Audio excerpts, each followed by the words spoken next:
Yes, people, how's it going? Welcome back to Lily White Lane on this beautiful and glorious Monday afternoon after what was a truly glorious win yesterday from the boys at home against the champions. Tottenham 1, Man City 0. What a day, and I really do believe that this is a turning point in our season. I really do believe that this is when we change it around. I really do believe this is when Tottenham go on a serious run. And what a result and what a performance it was yesterday from every single player. Royale was phenomenal at right back, absolutely pocketed Grealish. The back three completely shut out Erling Haaland. Tactically, it was the best Antonio Conte performance we've seen all season, and he wasn't even there. Blistering on the counter, so solid defensively. It was brilliant from start to finish from Tottenham Hotspur. And look, even going forward, Son was so solid yesterday. Kulusevski versus Rico Lewis, that was child abuse. That was seriously some child abuse. You know, how old is Rico Lewis? 18, 19? Someone call up Childline and say Dejan Kulusevski was bullying him and beating him down that right-hand side. He really was. It was excellent from Kulusevski yesterday. Excellent from the front three. Kane breaking, the all-time record. Just one of the best days as a Spurs fan we've had in years. I know we had the 3-2 last season, but I think the Kane, record break that did take place yesterday, I think that makes yesterday's win even more valuable than last season. And look, in general, it's been a great weekend if you are a Spurs fan. Yes, Arsenal, we might have helped them a little bit in their title charge, but Arsenal lost. Arsenal lost to Everton. Liverpool got absolutely pumped. Chelsea dropped points. Newcastle dropped points. We needed a good performance and Spurs to take something from yesterday's game. And we came away with all three. A massive 3 points. And like I say, since that 3-2 loss against City, it's been a different team. It really has been a different team. We heard that Conte had a meeting with the players. And since then we've kept, 3 clean sheets. Brilliant away win against Fulham. Brilliant home win where we shut out the champions in Haaland. We'll talk about that in a second.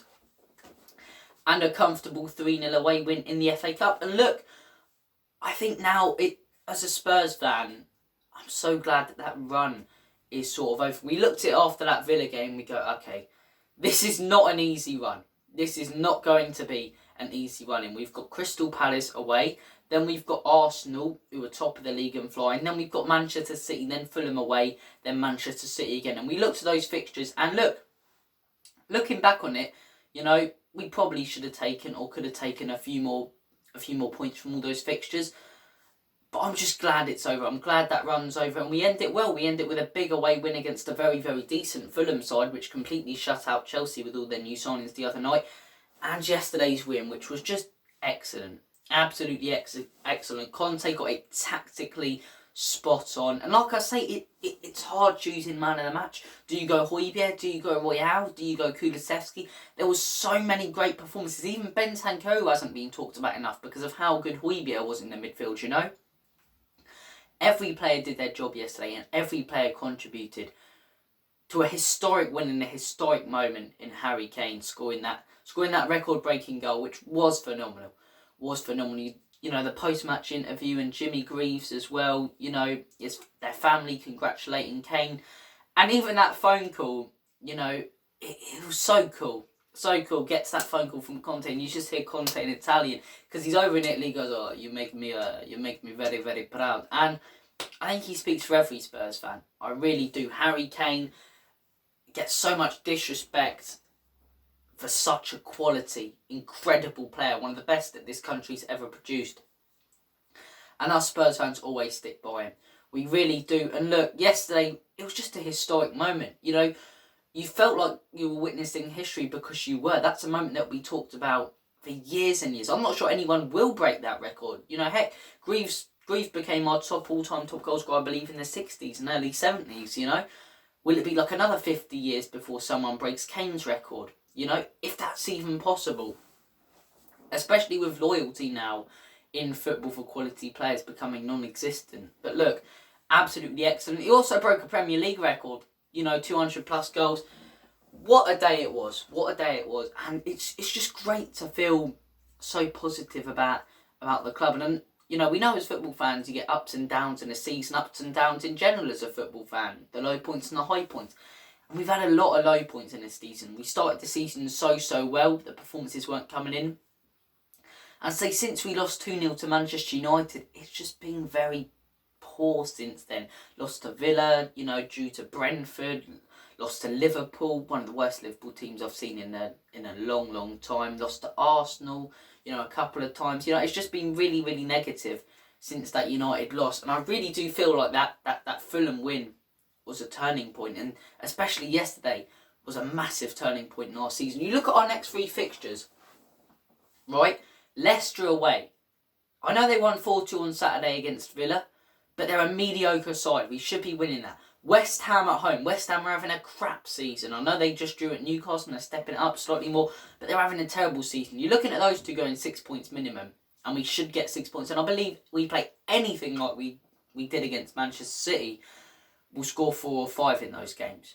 I think Porro should play as good as Emerson played in that game. Emerson's decent in the big games, but when you're pressing the opposition and going forward, I do think Porro is the man you need. So I would play Porro in those games, who didn't get a cameo yesterday.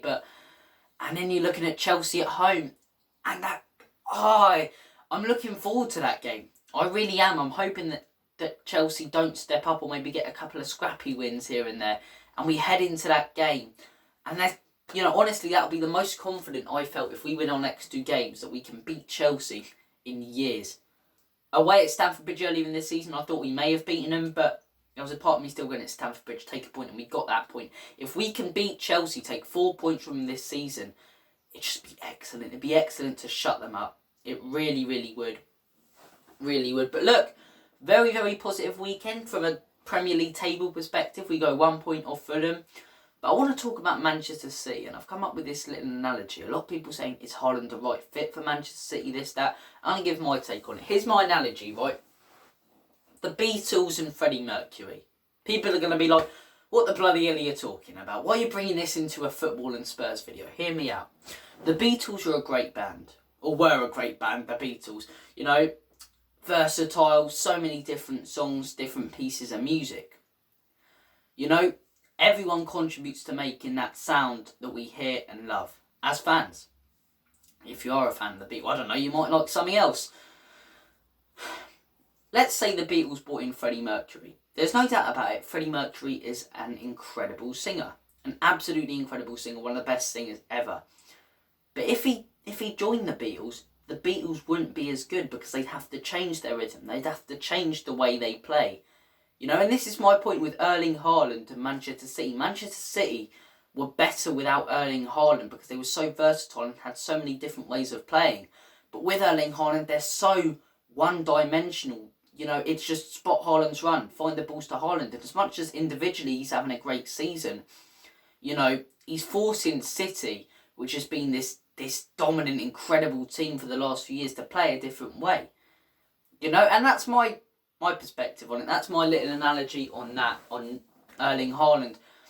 City fans, if there's any of you watching, comment down below your thoughts on the Erling Haaland situation, because yesterday I thought all 3 of our defenders did an absolutely incredible job on him. Yes, Romero got sent off, but he got sent off stopping what could have been an equaliser, a big equaliser for Manchester City.